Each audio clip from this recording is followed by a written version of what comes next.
Isang mapagpalayang araw po. Nandito naman po tayo sa ating channel Lakdan MD. Subalit bago po ang lahat, shoutout po kay Lawrence Furo ng Pure Gold na botas, no? At sa lahat po ng mga 5'9 dyan sa Pure Gold na botas, lalong-lalo na po kay SG De Guzman, no? Shoutout po sa inyong lahat dyan. At shoutout din kay Gilbien of Queria, no? So, maraming salamat po sa inyong patuloy na pagsubaybay. Naway patuloy po nating ibahagi ang video na ito. Hindi lang po sa ating mga 5'9", kundi sa lahat po ng mga interesado na matuto, no, sa mundo ng security. Okay po? Ang tatalakayin po natin ngayon ay tungkol po sa legalidad ng body frisking at bag inspection, no? Hindi lang po sa mall kundi sa lahat po ng mga commercial establishments, no? Kasi po, base po sa ating mga pagbabasa or mga natatanggap na mga minsan may mga complaint o reklamo o mga insinuations, no? Mga pakiusap na, sir, ano ba yung legality ng body frisking? Kasi kadalasan na narereklamo kami mga gwardiya, no? So ito po lilinawin po natin, no? Body frisking and bag inspection, no? Kasi kadalasan po doon naman po sa mga customer, no? Kadalasan ito yan mga customer na nagko-complain, no? Na sinasabi nila nagkakaroon ng tawag ito, invasion sa privacy pag pumasok sa isang mall or commercial establishment dahil ginigiit ng gwardiya yung bag inspection. Ito po, lilinawin po nating lahat to, no? Wag po tayong magalit sa ating mga private security professional, no, sa mga security guards or anumang mga elemento ng mga mall establishment, no? Mga mall marshals yan or what, no? Wag po tayong magalit sa kanila because they only follow instruction. They only obeying orders, no, from the mall owners or the owner of that establishment, no? So, ano po ba yung legal framework dito? Bakit po may ganitong sinasabi yung ilang mga customer or private individual, no? At sa part naman ng security professional, sa kabila ng maraming reklamo, bakit po nila ito patuloy na ginagawa? Okay po. Ayon po sa Article 3, Section 2, no? Article 3 ng ating saligang batas, no? The Philippine Constitution, no? 1987 Philippine Constitution. Article 3, yan po ay Bill of Rights, no? So sa Section 2 po, nandyan po yung tinatawag na right to privacy. So ano po ba yung nilalaman ng Article 3, Section 2, no? So babasahin po natin, no?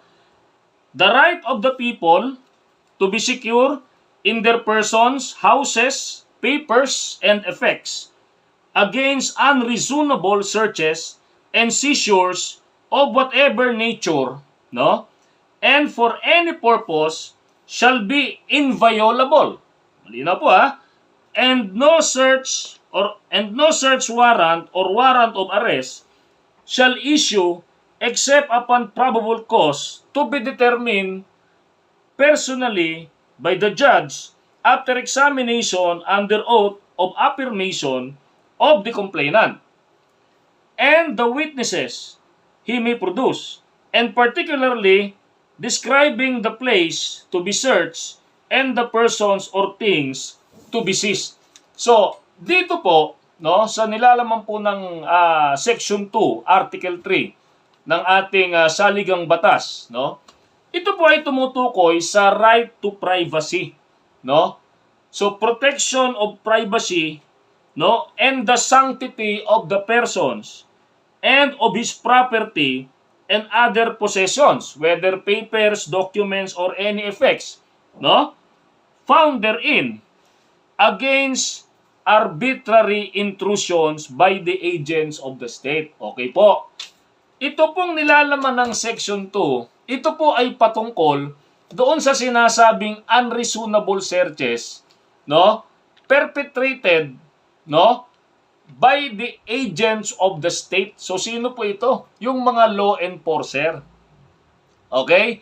So pinoproteksyonan po ng Section 2 ng Article 3 ng Saligang Batas ang isang pribadong individual against illegal searches, unreasonable searches, no, na pwedeng gawin ng agents of the government, law enforcement, no? Sabi rito, against arbitrary intrusions by the agents of the state.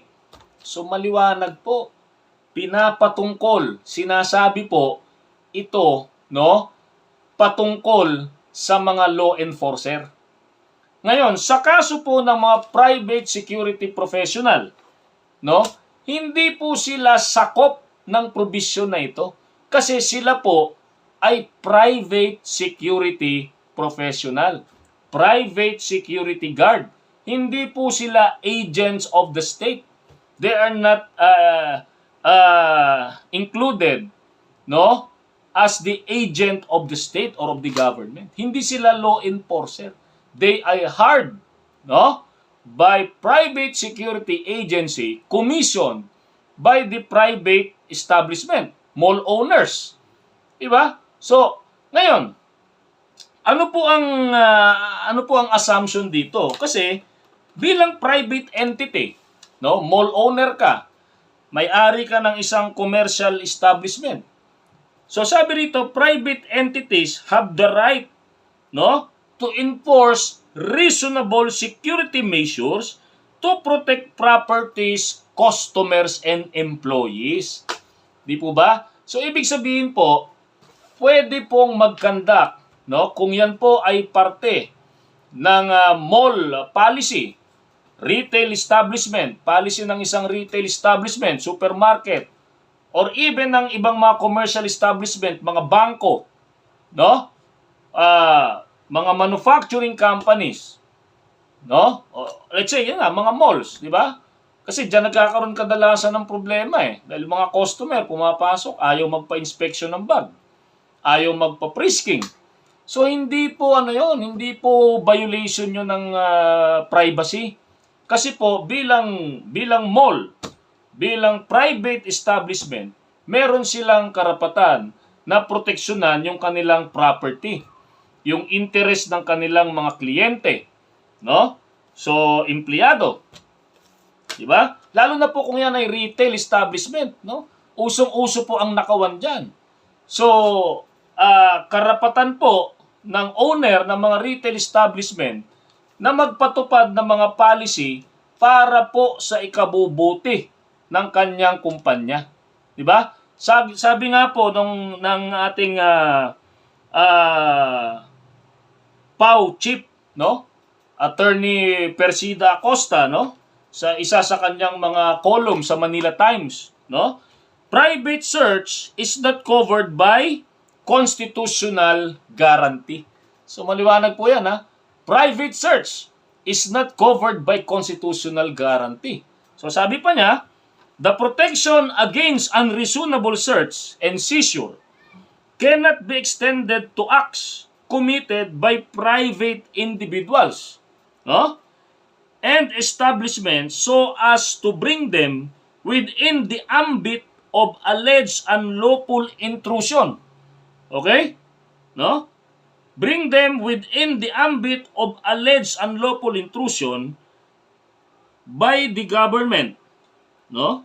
Hence, there is no violation of your right, no, or right of the individual against unreasonable search whenever guards, maliwanag po rito, whenever guards in the mall require you to open your bag for inspection. Yeah? So napakaliwanag po. So kung kukwestiyonin po yung legalidad na ginagawa ng ating mga private security professional na nag-i-inspect ng mga bag at nagpiprisking ng customer sa isang mall or commercial establishment, wala pong basihan yung pag-question nila dyan. Kasi kung yan po ay policy ng isang commercial establishment, ng mall, obligado po na gawin yan ng security professional at tayo po bilang mall goers, shoppers, we must comply to that. Voluntarily. So maliwanag po yung sinabi natin, voluntarily. Bakit po? Okay. So sabi po rito, no, consent and entry. Okay. Pre-screening bag inspection, no, are essentially voluntary. Diba? So ano pong ibig sabihin nito? Okay, sige, karapatan mo na hindi ka magpa-inspect. Pero, legally or lawfully, pwedeng i-deny ng security guard or security professional, pwede kang i-deny na huwag pumasok sa isang establishment na binabantayan nila. Ha? So, pre-screening bag inspection are essentially voluntary. Tama. Okay? If you do not consent to do the search, the security personnel cannot forcefully search your person or property without a warrant. But, ayan. So, yan yung pero, no? Pero, ano sabi? But, they can legally refuse to let you enter the mall or any commercial establishments.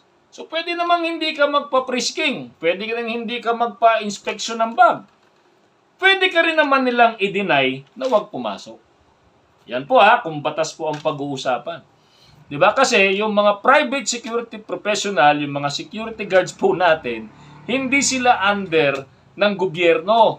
They are not government agents. They are not law enforcer. They are belong to the what? Private security agency. Hired by mall establishment or commercial establishment. They are commissioned, no, by the private security agency to provide services to the mall owners. And that is to secure the premises of the mall, no, or of the establishment. Pag sinabi ng mall owners, mag-inspect ka, magkanda ka ng bag search sa lahat ng papasok sa property ko. No, walang magagawa yung security professional but to obey the policy. Okay po? Okay.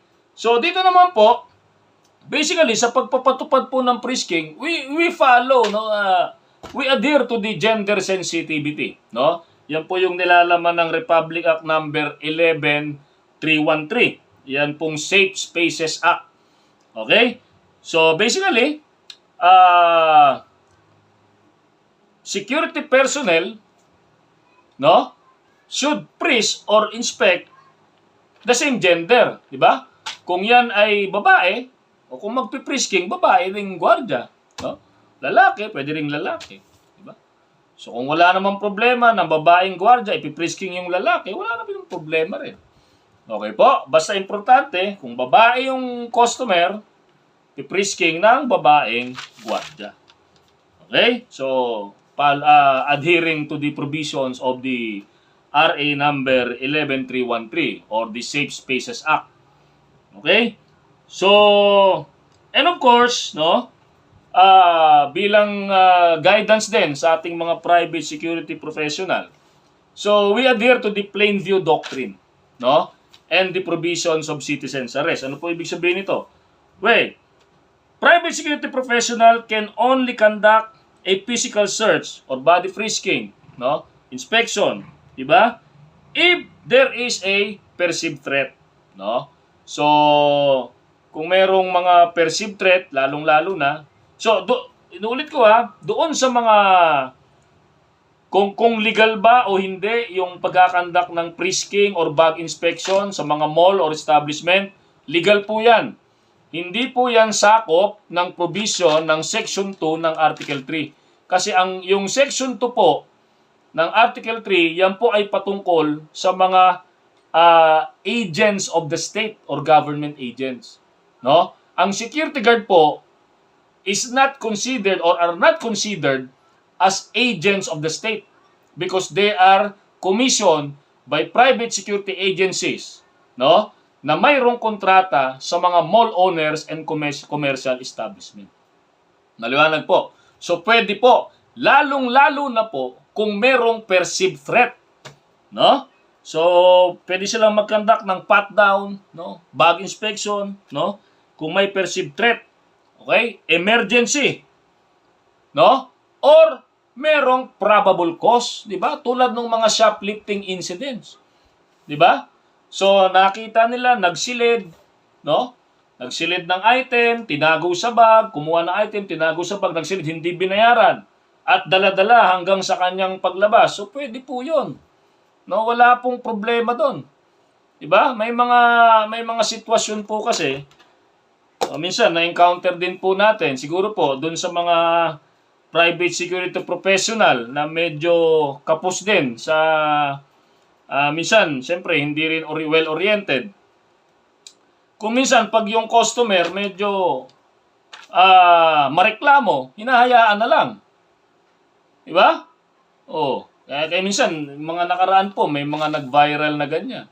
Minsan, hindi na lang sila nagpipresyo or nagbabag inspection. Ang problema, no? Pag lumalaki yung insidente ng shoplifting, doon tayo namumroblema dyan. Diba? Kung legalidad naman po ang pag-uusapan, hindi tayo nagba-violate ng batas when we conduct bag search or bag inspection or body frisking. No? Whether yan ay sa empleyado or sa customer. Okay po? So wala pong yan. Wala pong legalidad dyan. Okay? So pwede, una, pag may perceived threat, may emergency, may probable cause. And under normal condition, hindi po yan pinagbabawal ng batas. Diba? Yung bag inspection and bag search. Okay? Hindi po pinagbabawal ng batas yan.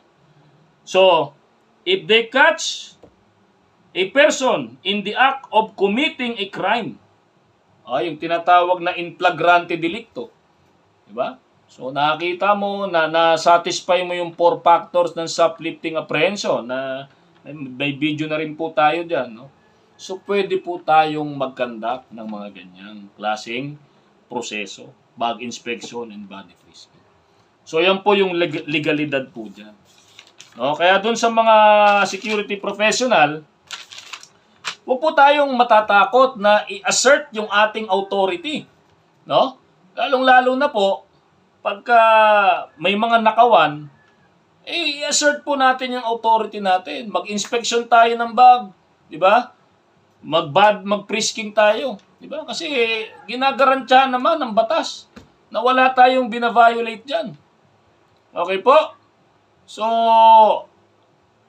ito po ay ginagawa natin, no? Para rin sa mga, at dun po sa mga customer, wag naman po nating gamitin. Wag po nating, kumbaga, minsan kasi may mga customer din, no? Pasintabi po, no? Mingi po ko ng pasensya, hindi naman po lahat. Pero may ilang mga customer na napakababa ng tingin sa ating mga security guard. Di ba? So, sila po ay nagtatrabaho lamang at wag po nating hamakin. Di ba? Kung ayaw po nating sumunod sa policy na ipinatutupad ng mga security professional o private security professional, wag din po tayong pumasok. No? Doon po sa mall or establishment na binabantayan nila. Kasi ayaw po nating sumunod eh. Di ba? So, yan lang po ang pakiusap natin, no? Doon naman po sa mga security professional, mahalagang lagi tayong magalang, no? May kortesiya, may customer service sa pagpapatupad ng mga policy ng ating mga binabantayang establishment. Okay po? So, muli, marami pong salamat. No? Sana po may natutunan sa munting video na ito. So, maraming salamat sa inyong lahat at sa patuloy na pagtangkilik, no? Naway marami pa pong makapanood ng video na to at makapagbahagi po ng mga, kung meron po kayong mga suggestion, topic, no? Comment lang po tayo. Okay po? So, stay safe, be alert, and be aware.